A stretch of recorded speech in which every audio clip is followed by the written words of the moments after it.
আসসালামু আলাইকুম। সংবাদে আপনাদের সবাইকে স্বাগত জানাচ্ছি। আমি ফিরোজ তোহা। শুরুতেই সংবাদ শিরোনাম। বাংলাদেশের সর্বশেষ গুরুত্বপূর্ণ আপডেট সংবাদে আপনাকে স্বাগত। শুরুতেই সংবাদ শিরোনাম, পরে বিস্তারিত।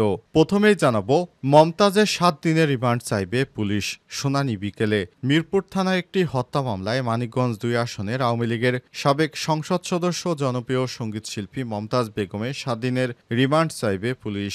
মঙ্গলবার ১৩ মে বিকেলে ঢাকার চিফ মেট্রোপলিটন ম্যাজিস্ট্রেট আদালতে মমতাজ বেগমের উপস্থিতিতে এই শুনানি অনুষ্ঠিত হবে। তাকে আদালতে হাজির করা হচ্ছে বলে জানা গেছে। আদালতে মিরপুর থানা সাধারণ নিবন্ধন শাখা সূত্র বিষয়টি নিশ্চিত করেছে।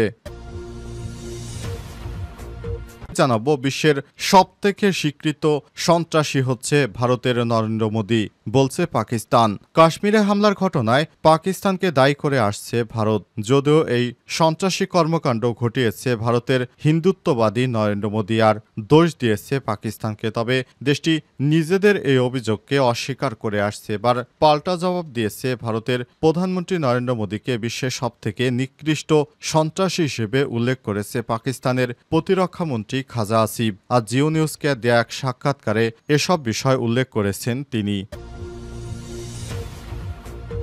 এরপর জানাবো, মধ্যপ্রাচ্যের সফর, বিলিয়ন বিলিয়ন ডলারের অস্ত্র কিনছে মুসলিম দেশ।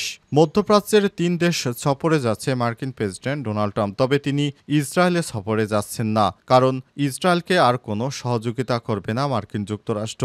তার এই সফরের আগেই বিলিয়ন বিলিয়ন ডলারের অস্ত্র ও সামরিক সরঞ্জাম বিক্রির চুক্তি অনুমোদন করেছে মার্কিন যুক্তরাষ্ট্র। মধ্যপ্রাচ্যের মুসলিম দেশ সংযুক্ত আরব আমিরাত এই অস্ত্র কিনছে। জানাবো, নতুন নিষেধাজ্ঞা ইরানের উপর। নিষেধাজ্ঞা কি থামাতে পারবে ইরানের পরমাণু অভিযাত্রা? যুক্তরাষ্ট্র ইরানের মধ্যে পরমাণু ইস্যুতে ১ মাস আগে ধরে ৪ দফা আলোচনা সংলাপ চললেও সংকট নিরসনের পরিবর্তে উত্তেজনা আরও বাড়ছে। এবার নতুন করে নিষেধাজ্ঞা দিয়েছে ইরানের উপর। ইরান কি পারবে এই নিষেধাজ্ঞা কাটিয়ে তাদের পারমাণবিক সেই বোমা তৈরি করতে, নাকি ইরানের কপালে দুঃখ আছে? এ বিষয়ে বিস্তারিত সংবাদ জানাবো, সঙ্গেই থাকুন। এবারে জানাবো, আজও ভারতের ৭ শহরে ফ্লাইট বাতিল। ভারত ও পাকিস্তান যুদ্ধবিরতিতে সম্মত হলেও আতঙ্ক কাটেনি। ফলে আজও ভারতের ৭ শহরে ফ্লাইট বাতিল করেছে দেশটির ২টি এয়ারলাইন্স। ফ্লাইট বাতিল করায় সব শহর সীমান্তবর্তী এলাকায় অবস্থিত। এতক্ষণ শুনছিলেন সংবাদ শিরোনাম, এবারে বিস্তারিত। তবে তার আগে বন্ধুরা, অনুরোধ থাকবে এই সংবাদটিতে একটি লাইক দিন। এই চ্যানেলে আপনি নতুন হয়ে থাকলে আমাদের সংবাদটি দেখতে দেখতে চ্যানেলটি সাবস্ক্রাইব করে রাখুন। কমেন্ট করে বন্ধুরা আপনার মূল্যবান মতামত জানিয়ে দিন আপনি বিশ্বের কোন দেশ থেকে বা বাংলাদেশের কোন স্থান থেকে আমাদের সংবাদটি দেখছেন এবং শুনছেন। আর বন্ধুরা, ভারত পাকিস্তান যুদ্ধে আপনি কোন দলকে সমর্থন করেন কমেন্ট করে জানিয়ে দিন। এবারে বিস্তারিত। মমতাজের ৭ দিনের রিমান্ড চাইবে পুলিশ, শুনানি বিকেলে। মিরপুর থানায় একটি হত্যা মামলায় মানিকগঞ্জ ২ আসনের আওয়ামী লীগের সাবেক সংসদ সদস্য জনপ্রিয় সঙ্গীতশিল্পী মমতাজ বেগমের ৭ দিনের রিমান্ড চাইবে পুলিশ। মঙ্গলবার ১৩ মে বিকেলে ঢাকার চিফ মেট্রোপলিটন ম্যাজিস্ট্রেট আদালতে মমতাজ বেগমের উপস্থিতিতে এই শুনানি অনুষ্ঠিত হবে। তাকে আদালতে হাজির করা হচ্ছে বলে জানা গেছে। আদালতে মিরপুর থানা সাধারণ নিবন্ধন শাখা সূত্র বিষয়টি নিশ্চিত করেছে। এর আগে গতকাল সোমবার রাত ১:১২টার দিকে মমতাজকে গ্রেপ্তার করা হয়। ডিবির যুগ্ম কমিশনার মোহাম্মদ নাসিরুল ইসলাম জানান, মমতাজ বেগমের বিরুদ্ধে খুনের মামলাসহ একাধিক মামলা রয়েছে। তাকে রাত 11:30টার দিকে ধানমন্ডির স্টার কাবাবের পেছনে একটি বাসা থেকে গ্রেপ্তার করা হয়েছে। লোকগানের জনপ্রিয় শিল্পী মমতাজ বেগম একাধিকবার মানিকগঞ্জ ২ আসন থেকে আওয়ামী লীগের সংসদ সদস্য নির্বাচিত হয়েছেন। তার বিরুদ্ধে একাধিক মামলা রয়েছে। অভিযোগ রয়েছে, বৈষম্য বিরোধী ছাত্র আন্দোলনের সময় মমতাজের নেতৃত্বে অনেক নিরীহ মানুষকে হত্যা করা হয়েছে।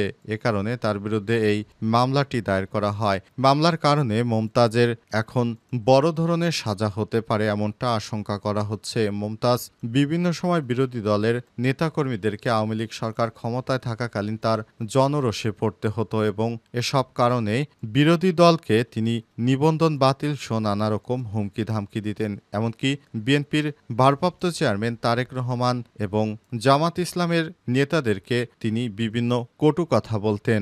অবশেষে এই স্বৈরাচারের দোসর মমতাজকে গ্রেপ্তার করতে সমর্থ হয়েছে বাংলাদেশ পুলিশ।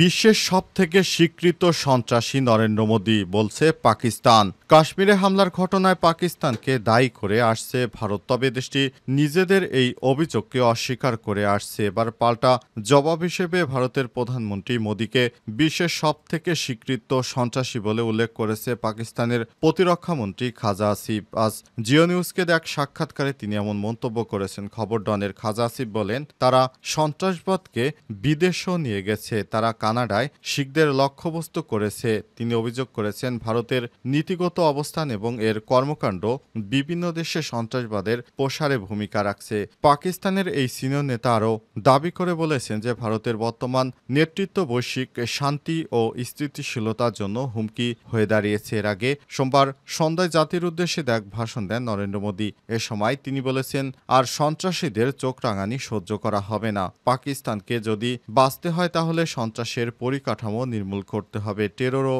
টক, সন্ত্রাস ও আলোচনা একসঙ্গে চলতে পারে না। পানি এবং রক্ত একই সঙ্গে বইতে পারে না। অর্থাৎ মোদির একটাই উদ্দেশ্য, পাকিস্তানের পানি বন্ধ করে দিতে চায়, কিন্তু পাকিস্তানও কম চায় না। তারা জানিয়েছে, নরেন্দ্র মোদির এই সন্ত্রাসী কর্মকাণ্ড কোনোভাবেই মেনে নেওয়া হবে না। হয় পাকিস্তানের সিন্ধু নদীতে ভারতীয়দের রক্তের গঙ্গা বইবে, অথবা পাকিস্তানের নদী দিয়ে সিন্ধুতে পানি বইবে। যে কোনো একটি পছন্দ ভারতের। হয় পানি দিবে, না হয় ভারতীয়দের রক্ত দিবে, এমনটা ঘোষণা করেছে পাকিস্তানের নেতারা। ট্রাম্পের মধ্যপ্রাচ্য সফর, বিলিয়ন বিলিয়ন ডলারের অস্ত্র কিনছে মুসলিম দেশ।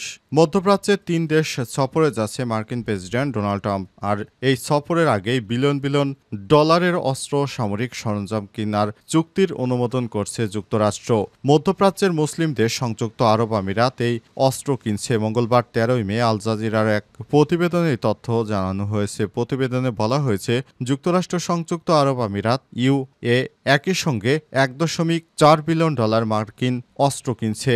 মার্কিন ডলারের অস্ত্র ও সামরিক সরঞ্জাম বিক্রির চুক্তির অনুমোদন করবেন ডোনাল্ড ট্রাম্প। এই চুক্তিটি মার্কিন সাবেক প্রেসিডেন্ট ডোনাল্ড ট্রাম্পের আসন্ন সফরের আগে ঘোষণা করা হয়েছে। প্রস্তাবিত চুক্তির অধীনে ইউএইকে 6টি CH-4 ব্লক চিনুক হেলিকপ্টার এবং বিভিন্ন সামরিক সরঞ্জাম সরবরাহ করবে যুক্তরাষ্ট্র, যার মধ্যে রয়েছে ক্ষেপণাস্ত্র, সতর্ক ব্যবস্থা, নেভিগেশন, যোগাযোগ ব্যবস্থা। মার্কিন প্রতিরক্ষা নিরাপত্তা সহযোগিতা সংস্থা এক বিবৃতিতে জানিয়েছে, এই প্রস্তাবিত বিক্রয় মার্কিন যুক্তরাষ্ট্রের পররাষ্ট্রনীতি ও জাতীয় নিরাপত্তাকে সমর্থন করবে, কারণ এটি একটি গুরুত্বপূর্ণ আঞ্চলিক অংশীদারের নিরাপত্তা উন্নয়ন করতে সহায়তা করবে।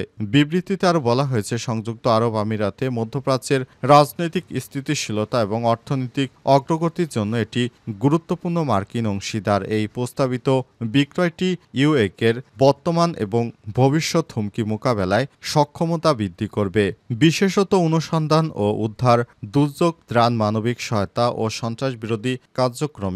সংযুক্ত আরব আমিরাত এসব অস্ত্রগুলো ব্যবহার করবে। নতুন নিষেধাজ্ঞা কি থামাতে পারবে ইরানের পরমাণু অভিযাত্রা? যুক্তরাষ্ট্র ইরানের মধ্যে পরমাণু ইস্যুতে 1 মাস ধরে 4 দফা সংলাপ চললেও সংকট নিরসনের পরিবর্তে উত্তেজনা আরও বাড়ছে। এমন আলোচনার মাঝেই ওয়াশিংটন তেহরানের বিরুদ্ধে নতুন করে নিষেধাজ্ঞা আরোপ করেছে। এক বিবৃতিতে এই তথ্য নিশ্চিত করেছে মার্কিন পররাষ্ট্র দপ্তর। নতুন এই নিষেধাজ্ঞার মূল লক্ষ্য ইরানের সামরিক বাহিনী, অস্ত্র উন্নয়ন গবেষণা সংস্থা, organization of defensive innovation and research SPND সংস্থাটির সঙ্গে যুক্ত 3 জ্যেষ্ঠ কর্মকর্তা এবং একটি প্রতিষ্ঠানের বিরুদ্ধে নিষেধাজ্ঞা জারি করা হয়েছে, যদিও তাদের নাম প্রকাশ করা হয়নি। তবে যুক্তরাষ্ট্র জানিয়েছে, তাদের দেশে থাকা সব সম্পত্তি ইতিমধ্যে জব্দ অর্থাৎ ফ্রিজ করা হয়েছে। একই সঙ্গে তারা যুক্তরাষ্ট্রে প্রবেশও করতে পারবে না এবং কোনো মার্কিন প্রতিষ্ঠান তাদের সঙ্গে আর্থিক বা বাণিজ্যিক লেনদেন যুক্ত হতে পারবে না। আজ মার্কিন পররাষ্ট্র মন্ত্রণালয়ের এক বিবৃতিতে বলা হয়েছে, হয়েছে ইরান তার পারমাণবিক কর্মসূচিকে উল্লেখযোগ্যভাবে সম্প্রসারিত করছে এবং পরমাণু অস্ত্র তৈরির জন্য গবেষণা ও উন্নয়ন অব্যাহত রেখেছে। বিশেষ করে ইরান বর্তমানে একটি মাত্রায় ইউরেনিয়াম সমৃদ্ধ করছে, যা কেবলই অস্ত্র নির্মাণেই ব্যয় হয়। বিবৃতিতে উল্লেখ করা হয়েছে, বিশ্বে ইরানই একমাত্র দেশ যাদের পারমাণবিক অস্ত্র নেই, কিন্তু তারা ইতিমধ্যেই 60% পর্যন্ত ইউরেনিয়াম সমৃদ্ধ করেছে। এছাড়াও ইরান নানা ফ্রন্টে কোম্পানি এবং ক্রয় এজেন্টদের ব্যবহার করে বিদেশি সরবরাহকারীদের কাছ থেকে দ্বৈত ব্যবহারের প্রযুক্তি সংগ্রহ প্রচেষ্টা চালিয়ে যাচ্ছে বলে অভিযোগ করেছে যুক্তরাষ্ট্র। ওয়াশিংটনের ভাষ্য, এই নিষেধাজ্ঞার উদ্দেশ্য হল এসপিএনডির মাধ্যমে পরিচালিত সম্ভাব্য পারমাণবিক গবেষণা এবং অস্ত্র উন্নয়ন কার্যক্রমকে দেরি করানো এবং ক্ষমতা হ্রাস করা। এতে ইরানকে পারমাণবিক অস্ত্র অর্জন থেকে বিরত রাখায় মার্কিন প্রতিশ্রুতি আবারও স্পষ্ট হয়েছে।